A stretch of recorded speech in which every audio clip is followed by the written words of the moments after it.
My name is Kennel Moyo. I grew up in Bloemfontein, Free State. I came here in Joburg in 2016 to my father's place. My dad's name is Matthew Moyo. He is a security guard. He wanted us to come stay with him. In 2017, I used to walk from Flairhof to Meadowlands when I go to school. Every time I walk to school, I can see the building being built, and then I asked my friends about it, and then they told me that I think a private school is being built, which is Future Nation Schools. I was surprised, I was shocked to see a private school in this area. The South African education sector is in dire need of private sector investment. Besides the fact that the government unfortunately does not have the means to cater to the increasing demand around education infrastructure, the quality of education is also a grave concern. There have been numerous stats released indicating that in terms of mathematics and literacy, South Africa has been rated one of the poorest performing countries in the world.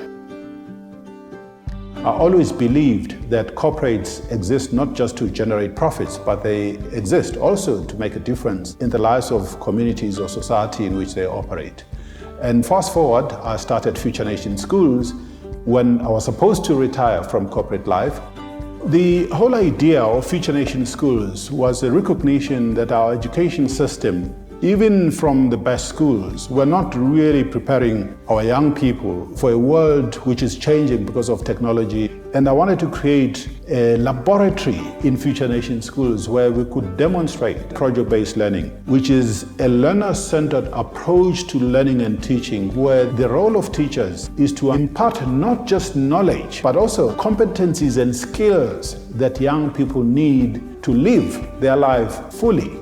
The initial years were difficult because schools are highly capital intensive. It costs somewhere between 70 to 100 million rand to start a campus. It was important to find partners that could back us, not only in terms of financial aid or support, but also in terms of just running the school as a business.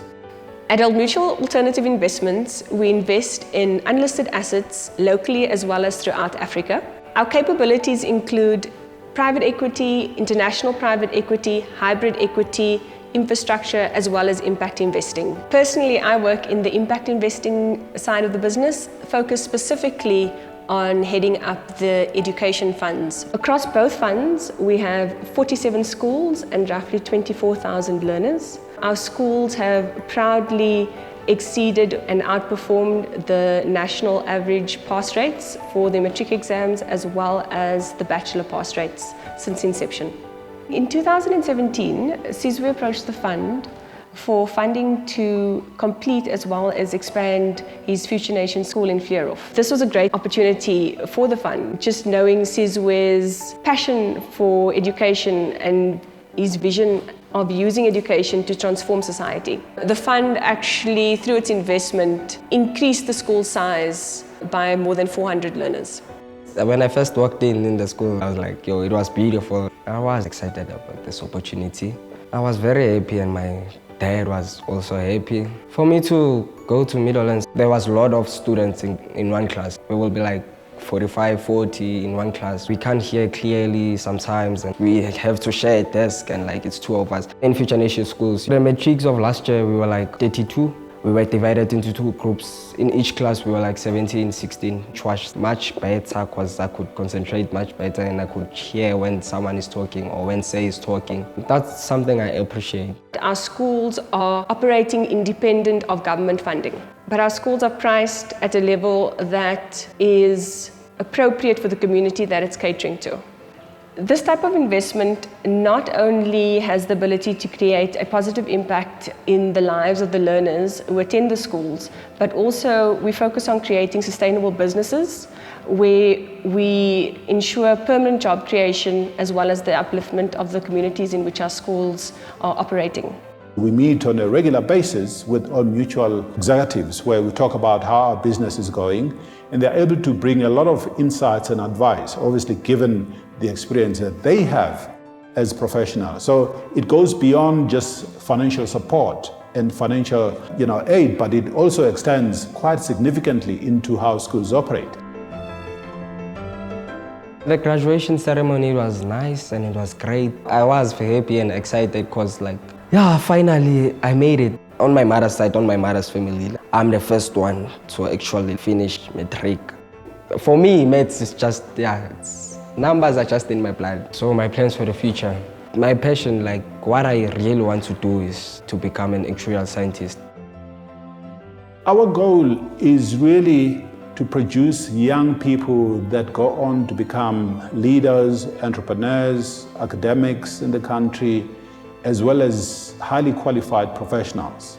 Because it is, after all, about young people. It is about how we create hope in our country.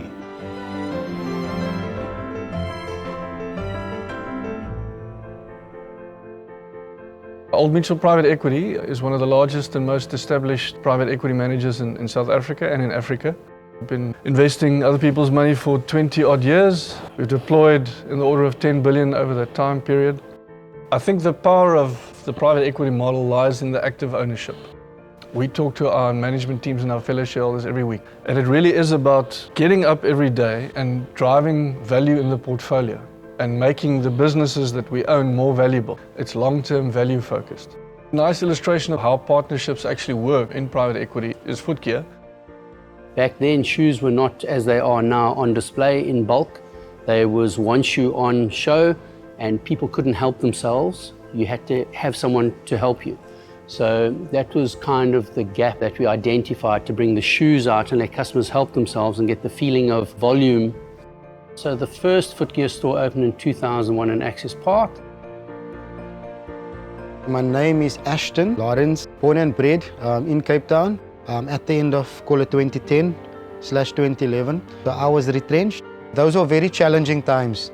So I was actually living in a Wendy house. We had 2 kids and we had 1 room and everything was like a mess all the time. I started in Footgear at Access Park the year 2012. I never had a matric. Footgear didn't turn me away. They had a look at my CV and they were willing to offer me a salesman's job. And I took it with both hands, I grabbed it. You can also grab 2 Viva Italian inspired pairs and pay only 700. That's off the runways of Milan. We made the plan customers. It's hot fashion admired by Kim Kardashian. From 2001 to 2009, we were a 4-store business for all intents and purposes. And then we had a strategy session with the 4 then owners, and we decided to go on an expansion run. 2018, we went up to 63 stores.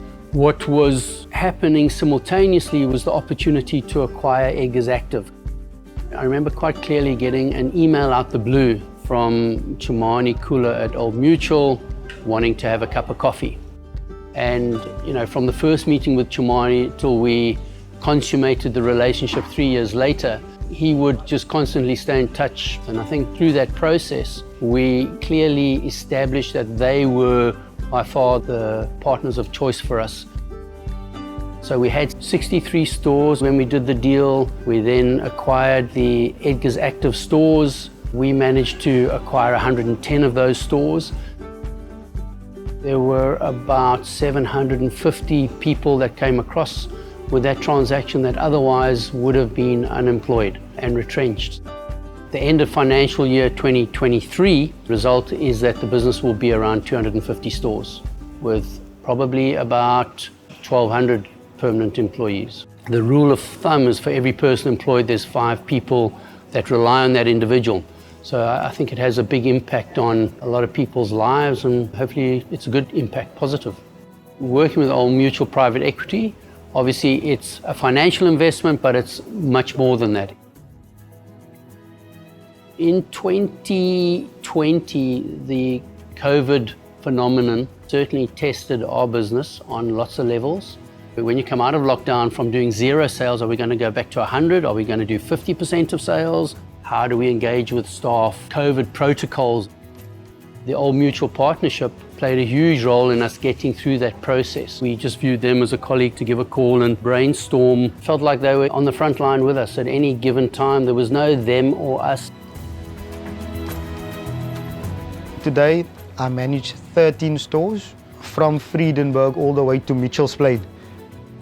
I'm responsible for about 60 people. So I take it upon my own shoulders, you know. They're not that broad, but I take it upon my shoulders to make sure I do my job the best I can so that we can open stores and employ more people. The better we do, the more successful we are, the better it is for our country.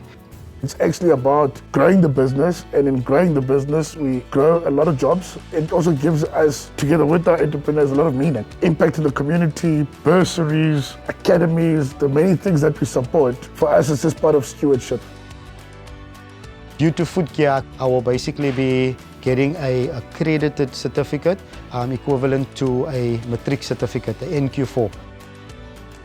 5 months ago, I moved into my own place just down the road, and that for me has been the best thing. The wife was just so happy. When she heard I could make it possible for us to move, she was over the moon. So I'm so happy for that. It can bring tears to your eyes sometimes, you know. Thank you, Foodcare.